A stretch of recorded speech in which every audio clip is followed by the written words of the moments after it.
lots of UFO stuff to talk about today, so get in here. This is Jack with Cosmic Road. I'll talk about UFOs and the paranormal. Please hit like and subscribe and let me know what you guys think in the comments below. Okay, yeah, the whole drone swarm thing is getting a lot of play, just article after article about it. And that's really interesting. Is there some sort of push to get this information out there? Is that part of some planned disclosure initiative? It's interesting. I mean, when I see multiple articles from MSN talking about that, I have to wonder if it's some sort of planned disclosure sort of thing. Now here's an article from the Daily Mail. Even Dean Johnson is saying good articles about that, good things about that article. Dean Johnson says, I'm not generally a fan of dailymail.com, but its chief science reporter, Matthew Phelan, has written a very decent update on the Langley Air Force Base drones, with some meaty quotes. Be warned, the pop-up ads are intrusive. Well, fortunately, I have my pop-up blocker off. I'm watching it, reading it on the immersive mode, so we won't have that problem. Drone swarms targeting U.S. military bases are operated by a mothership UFO, claims top Pentagon official, which of course is Chris Mellon. A retired senior Pentagon official has confirmed that UFO motherships were spotted releasing swarms of smaller craft, adding further mystery to these still unexplained intrusions over multiple U.S. military bases. His statements come amid the release of 50 pages of Air Force records related to provocative drone incursions that one general calls close encounters at Langley. For at least 17 nights last December, swarms of noisy, small UFOs were seen at dusk, moving at rapid speeds and displaying flashing red, green, and white lights, penetrating the highly restricted airspace above Langley Air Force Base in Virginia. Chris Mellon told Daily Mail that the episode was part of a much larger pattern affecting numerous national security installations. Okay, so we hear a lot about the Langley Air Force Base incidents, but we don't hear a whole lot about the other incidents. And this is definitely part of a pattern. We've heard of some of these other incidents, but they don't get nearly as much play as the Langley one does. Of course, it's not, merely Air Force bases. It's also our warships, our nuclear bases. They're all getting, buzzed or surveilled or whatever is going on by these UFOs. Are they all the same UFOs? Benny doesn't know, but he definitely has some thoughts on the matter. And I just fed him, but he's being a little fussy. I may have to pause this video at a certain point to take care of Benny. But yeah, everybody's talking about this stuff. We've got, News Nation giving a breakdown. Let's give a brief listen. New details are now emerging about mysterious drone activity over U.S. military airspace. Air Force officials confirmed several unmanned drones flew over Langley Air Force Base in Virginia last December. It's been brought up at a number of congressional hearings and even reached President Biden. The Pentagon is still not saying what officials think these things really are. Correspondent Joe Khalil is live. Pardon me, guys. Okay, getting back to it. For us at the Capitol. So, Joe, what are lawmakers telling you? Well, this is what we know. We are learning more now about this fleet of objects that flew over Langley Air Force Base. Now, to be very clear, we still don't know exactly what they were. And if the Pentagon knows what they are, they certainly have not released that information publicly. But we do have some more information now, and a lot of this is being reported out. There was a Wall Street Journal report that says that AARO, which is the division within the Pentagon that investigates UAPs or UFOs or anomalous phenomena, things that we can't really explain. AARO was involved directly in this investigation right alongside the FBI to try to figure out what these things were, which means that the Pentagon at least had some consideration that this might be something we couldn't explain with the knowledge that we have. Let's take a step back here. All this happened back in December of 2023. These things, whatever they are, were flying and hovering over Langley Air Force Base in Virginia. It's housing one of the DoD's largest and most important military infrastructure and some of our most advanced fighter jets there. What you're watching right now is exclusive video of these things that a person came forward to News Nation and gave us. This is a witness who lives in the area nearby, and he described seeing these drones he estimated to be about the size of cars. Now, that is actually also corroborated in some of the new reporting. Pentagon officials, military officials, generals that have seen these things in person now say in the Wall Street Journal report that these things were about 20 feet long, that they were about 100 miles an hour going that speed or faster at an elevation of 3,000 to 4,000 feet altitude, and again, hovering at times over our very important Air Force Base. Now, we stress, again, we don't know what these lights are that you are seeing. The Pentagon has not clarified. But one reason that there's speculation that they may not be an adversary like China or Russia trying to spy is because they're right there out in the open. There seems to be no effort to be low key or try to hide this, which is what you might expect when one government tries to spy on another government. So take a listen to what Ryan Graves, who's a former Air Force pilot, told News Nation. He's also now an advocate for other military pilots who have seen UAPs and are now coming forward and reporting them. This is what he said about that 2023 incident. We are seeing these objects blinking with white lights, not in the strobe pattern that one would expect due to FAA regulations, but patterns that don't seem to meet anything that I'm aware of. Additionally, the objects apparently have been lit up, the large number of them, while they're operating over the base itself. So it did not appear, at least from the information I've received, that these objects were trying to conceal their location or their presence. That's a great point. If they were clandestine, secret, stealthy drones spying on our military installations, they probably would try to be a little bit stealthy. I mean, just a little bit. But they are not being stealthy at all. So could they be released by motherships? Well, that is indeed the discussion. And Chris Millen has brought this up. This is interesting because that is actually what was said in the paper co-written by Avi Loeb and the lovely Dr. Shankar Patrick months ago. They put out the idea that these could be released by motherships, that it's all automated, it's all robotic.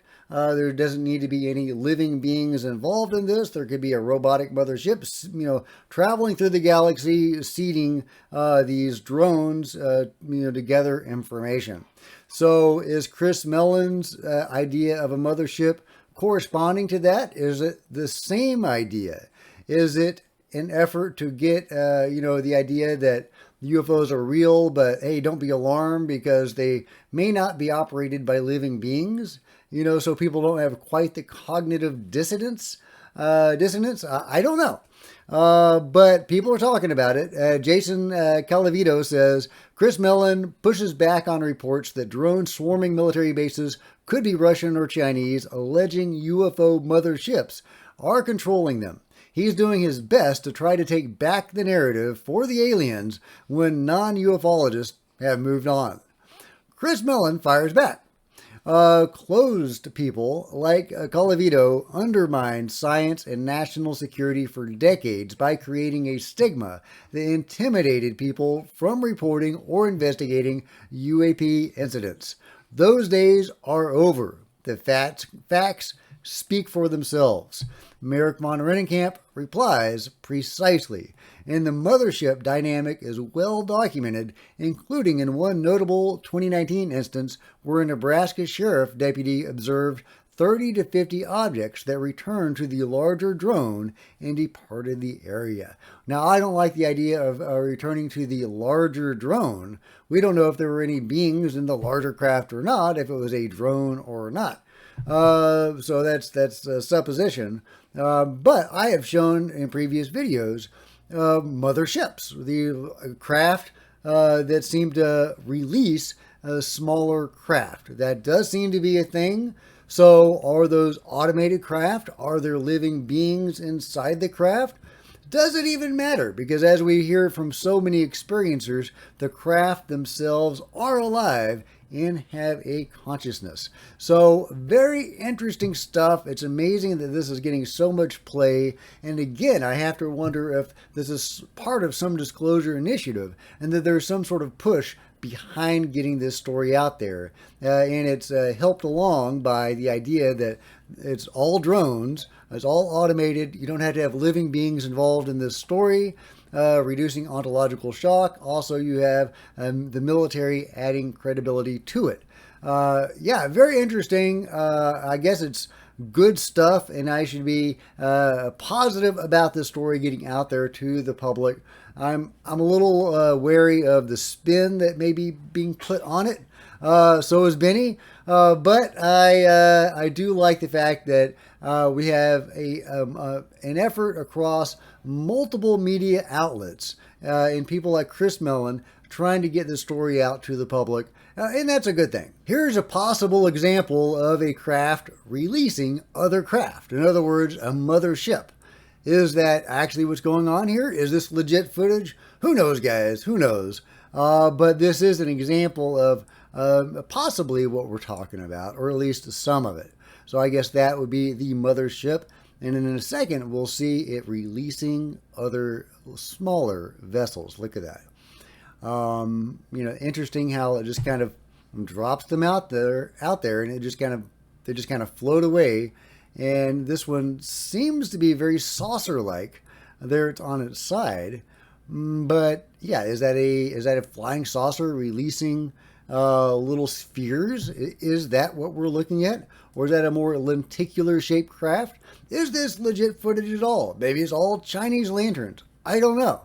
But this is an example of some of the footage that's available out there. Meanwhile, a lot of people are talking about UFO crashes that seem to have occurred in different places at the same time, including one in Washington, D.C. Here is an example of one of those videos. Yeah, this is the crash, the contrail of the crash. Here's the person speaking. In the sky. It's midnight right now. And there's this huge trail like something crash landed. What the heck is that? What is this? Yeah, that's a huge trail of something. I don't know, guys. What do you make of that? Could that be just a plains contrail? I mean, that is so wide, so big. That is weird. And then there's all the sirens going on in the background. And then there's this gentleman's story right here. Yo, am I tripping right? Okay, so I'm in Raleigh, North Carolina. Please tell me if anybody saw this. But I was coming back from the gym off of this back road outside of Raleigh, North Carolina. And we're like, the road and the trees and the sky opens up. What the I swear I saw giant sparks, like a plane, like maybe on fire, or like, I don't know.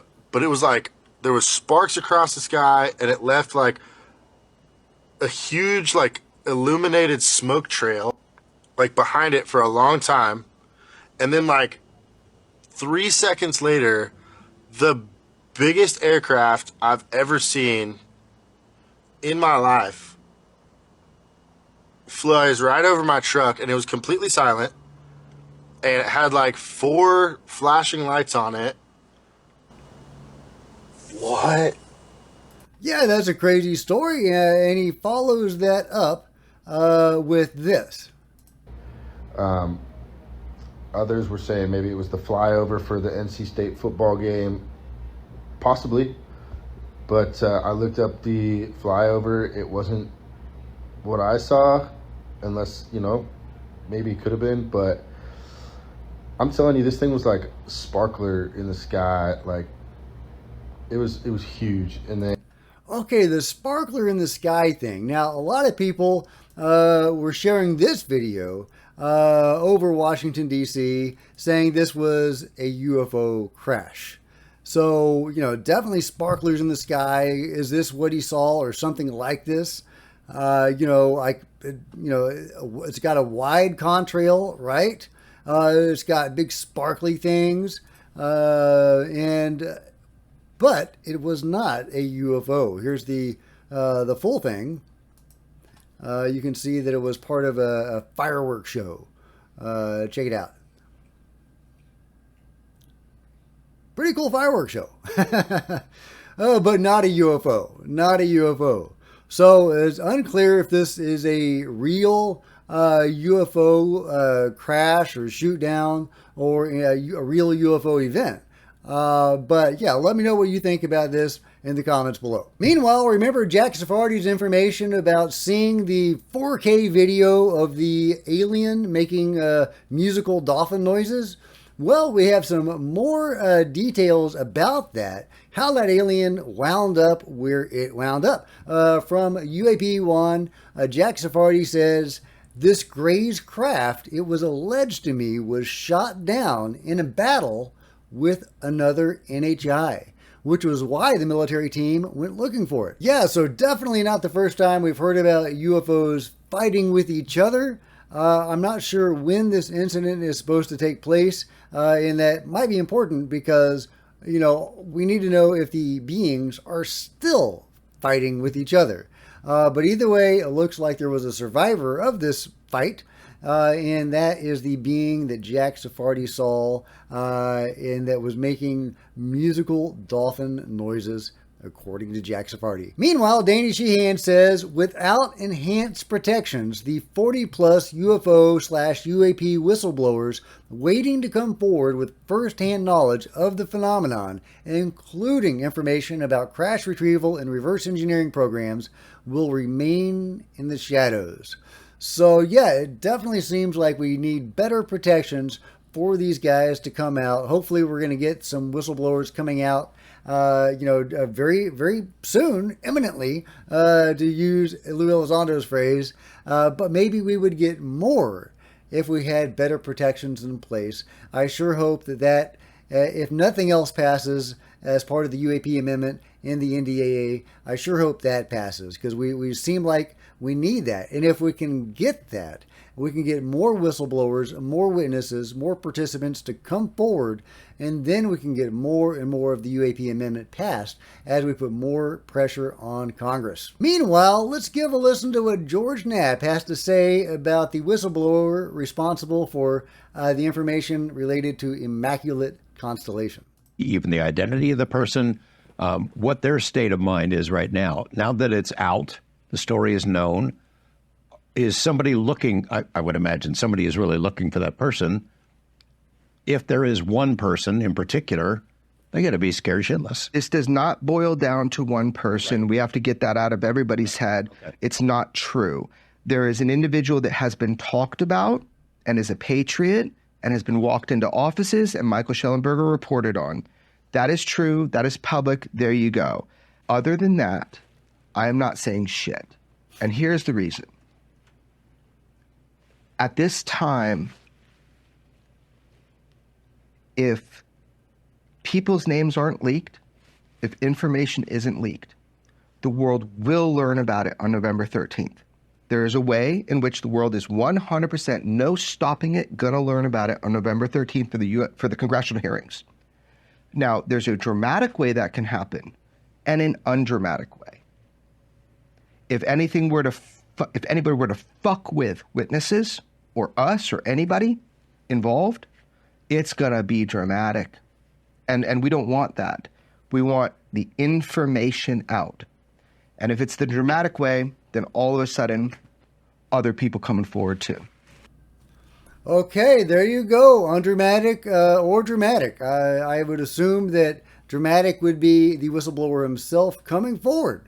So hopefully that will happen. Either way, let me know what you think about all this craziness in the comments below. And if you've enjoyed this video, please give me a thumbs up. I sure appreciate it. Smash the like button, smash the subscribe button, and the bell to be notified of future videos. You don't want to miss a thing. Join me on social media. There's Facebook and Twitter links below. Love to see you guys there. If you want to support Cosmic Road in a bigger way, consider grabbing a coffee mug or a t-shirt in the merch store below, or by becoming a channel member, because channel members are rock stars, and I really appreciate you guys' support. Thank you so much.